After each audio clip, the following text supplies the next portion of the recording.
Hello guys, আসসালামু আলাইকুম। কেমন আছেন সবাই? আশা করি ভালো আছেন। আজ আমি আপনাদেরকে মাছ দিয়ে ভেন্ডি চচ্চড়ি রান্না করে দেখাবো। এজন্য চুলায় একটা প্যান বসিয়ে দিয়েছি, দিয়ে আমি প্যানে তেল দিয়ে দিচ্ছি, পরিমাণ মতো দিয়ে পেঁয়াজ কুচি দিয়ে দিচ্ছি। আমি একটু বেশি করে দিচ্ছি পেঁয়াজ কুচিটা, এতে করে স্বাদটা বাড়বে। এখন দিয়ে দিচ্ছি ওই যে কাঁচামরিচ, কেটে রাখা কাঁচামরিচ দিয়ে আমি একটু পেস্ট আর কাঁচামরিচটাকে একটু নেড়ে ছেড়ে নিয়ে এখন আমি দিয়ে দেব লবণ পরিমাণ মতো। পেস্টটার মধ্যে লবণ দিলে হয় কি, পেস্টটা তাড়াতাড়ি ভাজা হয়ে যায় আর পেস্টটা নরম হয়ে যায় তাড়াতাড়ি। এখন পেস্টটা নরম হয়ে গেছে, এখন আমি আর বেশি ভাজবো না পেস্টটাকে। এই পর্যায়ে এখন আমি একটু পানি দিয়ে দেব, একটুখানি পানি দিয়ে আমি এখন মশলা অ্যাড করে দেবো। এখানে আমি হলুদ গুঁড়া, মরিচ গুঁড়া আর ধনিয়া গুঁড়া দিয়ে দিচ্ছি, আর কোনো মশলা দেব না, শুধু এই মশলাটা দিয়ে রান্না করব। আসলে বাটা মশলা তো সব তরকারিতে মানায় না,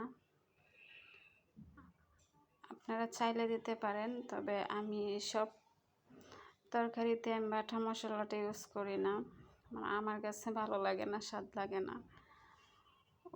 এখন আমি একটু ঢাকনা দিয়ে ডেকে মশলাটাকে কষিয়ে নিচ্ছি। মশলাটা যত কষানো হবে ততই তরকারির টেস্টটা বাড়বে আর কি। মশলাটা কষানো হয়ে গেছে, এখন এই যে মাছগুলো দিয়ে দিয়েছি। এখানে দুটো শিং মাছ টুকরো টুকরো করে কেটে নিয়েছি, 3টা পাঙ্গাস মাছের পেটি টুকরো টুকরো করে কেটে নিয়েছি, আর কয়েকটা চিংড়ি মাছ এখানে দিয়ে আমি কষিয়ে নিচ্ছি মাছটাকে।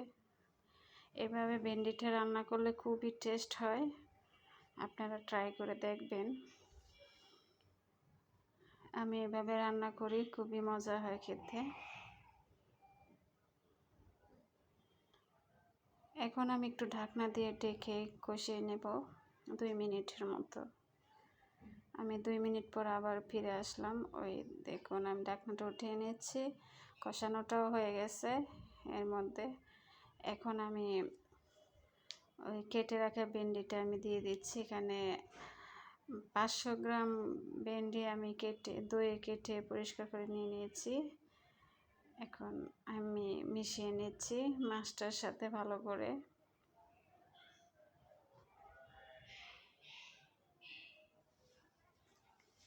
এভাবে ভেন্ডিটা চচ্চড়ি করলে মানে সাদা ভাতের সাথে, গরম ভাতের সাথে অনেক টেস্ট হয় খেতে, অনেক স্বাদ লাগে খেতে।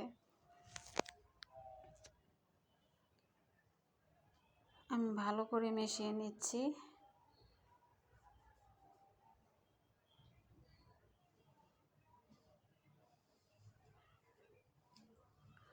এখন আমি এখানে অল্প একটু পানি দিয়ে দেব, যেহেতু এটা মাখা মাখা হবে, চচ্চড়ি হবে, সেজন্য অল্প একটু পানি দিয়ে আমি এখন ঢাকনা দিয়ে ডেকে রান্না করে নেব।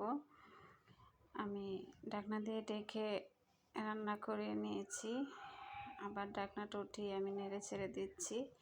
এভাবে রান্নাটা করলে খুবই টেস্ট হয়। আমার এই রান্নাটা যদি আপনাদের ভালো লেগে থাকে তাহলে আমার চ্যানেলটা সাবস্ক্রাইব করে, লাইক দিয়ে, কমেন্ট করে, শেয়ার করে আমার পাশে থাকবেন প্লিজ। আপনারা যদি আমার পাশে থাকেন তাহলে এরকম আরও অনেক ভিডিও বানাতে আমি সাহস পাবো। আর আপনারা যদি আমাকে একটা লাইক দেন তাহলে আমার ভিডিওটা অনেকের কাছে চলে যাবে, তাতে করে আমার অনেকটাই উপকার হবে। তাই প্লিজ আপনারা যখন ভিডিওটা দেখবেন তখন আমাকে একটা লাইক দিন প্লিজ, আর কমেন্ট করে জানাবেন আমার রান্নাটা কেমন হয়েছে। আর আপনারা আমাকে প্লিজ সাপোর্ট করবেন, আপনারা সাপোর্ট করলে আমি এগিয়ে যেতে পারবো ইনশাআল্লাহ সামনের দিক। আমার রান্নাটা প্রায় শেষ হয়ে গেছে, এখন ঢাকনা দেব না, ঢাকনা ছাড়া একটুখানি জাল দিয়ে নেব। এই পানিটাও টেনে গেছে, আর চুলাটা অফ করার পর আরও পানিটা টেনে যাবে, একদম গা মাখা মাখা আর কি ঝোল হবে। আর এই রান্নাটা সাদা ভাতের সাথে অনেক টেস্ট হয়, খেতে। বড় মানুষ বাচ্চা সহ সবাই মানে পছন্দ করে। আপনাদের মূল্যবান সময় দিয়ে আমার ভিডিওটা দেখার জন্য ধন্যবাদ।